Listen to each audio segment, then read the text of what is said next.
अवधूत चिंतन श्री गुरुदेव दत्त श्री स्वामी समर्थ सगळ्यांना स्वामी समर्थ महाराजांची पुण्यतिथी येत्या 26 एप्रिलला आहे। तर याच्यासाठी बऱ्याच महिला गुरुचैत्र पारायणाला बसणार आहेत, बरेच दादा गुरुचैत्राच्या पारायणाला बसणार आहेत। तर जे काही नवीन म्हणजे पहिल्यांदाच करणार आहेत त्यांच्यासाठी ही माहिती खूप महत्त्वपूर्ण असणार आहे। तर मग व्हिडिओ स्किप न करता पूर्ण व्हिडिओ बघावा, जेणेकरून तुम्हाला पूर्ण माहिती आजच्या या व्हिडिओमध्ये मिळणार आहे।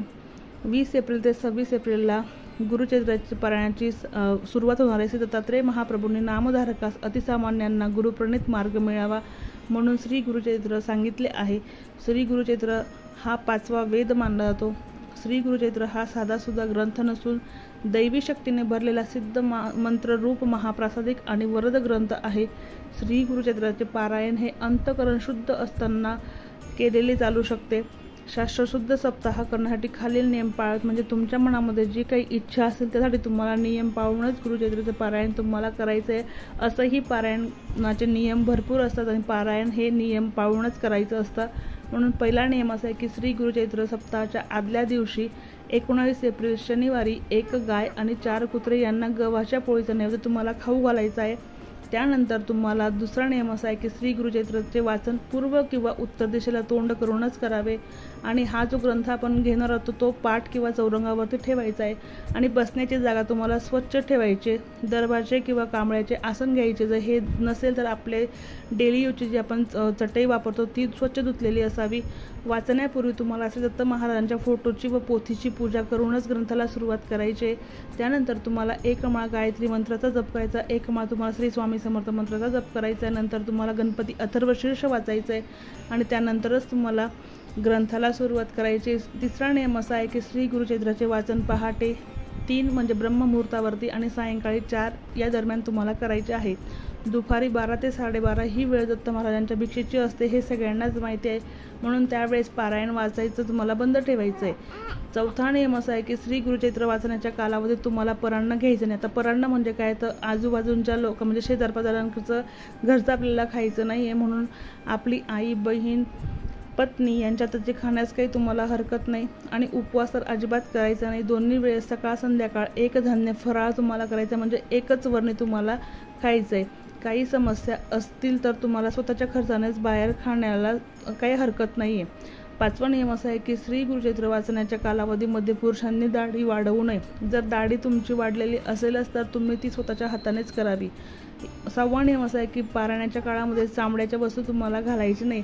तर तुम्हाला काही प्रॉब्लेम वस्तू असतील म्हणजे चप्पल वगैरे तुम्हाला घालायचीच असेल तर तुम्ही ती नायलॉन किंवा रबरी चप्पल तुम्ही घालू शकता। शक्यतो पारायण करताना अनवाणीच असं म्हणजे विना चपलीचेच तुम्हाला पारायण करायचं आहे।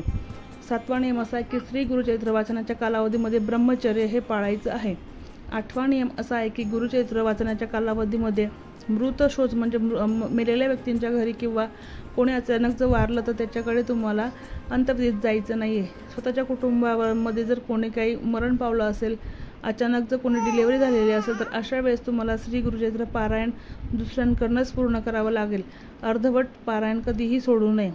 9वा नियम असा आहे की श्री गुरुचैत्र वाचनाच्या कालावधीमध्ये जर कोणाची मासिक अडचण आली असेल तर अशा वेळेस तुम्हाला वेळोवेळी गोमूत्र घरामध्ये शिंपडायचं आणि आपल्याच घरातल्या व्यक्तीकडनं तुम्हाला गुरुचैत्र पूर्ण वाचायचं आहे।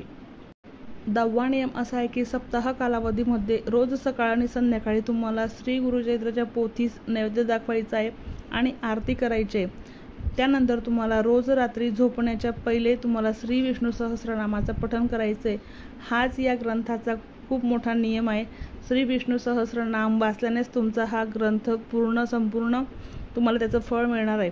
11वा नियम असा आहे की श्री गुरुचैत्र वाचण्याची ग्रंथामध्ये देण्यात आलेल्याप्रमाणे पद्धत म्हणजेच पहिल्या दिवशी तुम्हाला 1 ते 9 अध्याय वाचायचे, दुसऱ्या दिवशी तुम्हाला 10 ते 21 अध्याय वाचायचे। मध्ये माझी छोटीशी मुलगी बोलते म्हणून तेवढं तुम्ही समजून घ्याल।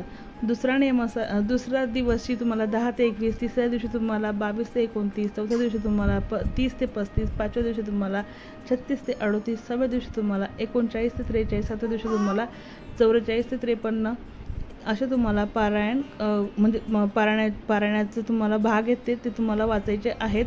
त्या ग्रंथामध्ये ह्या सगळ्या गोष्टी दिलेल्या आहेतच। 12वा नियम असा आहे की वैयक्तिक पारायण सांगता 8व्या दिवशी म्हणजे 7 दिवसाचं पारायण झाल्यानंतर तुम्हाला 8व्या दिवशी त्याची सांगता करायची।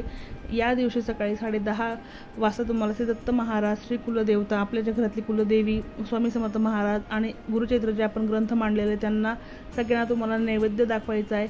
एक नाही तर तुम्हाला गाईला खाऊ घालायचा आहे आणि ग्रंथाचा जो नैवेद्य दिलेला असेल तो तुम्ही स्वतःच घ्यायचा आहे आणि त्यानंतर सगळ्यांनी जेवण करायचं आहे.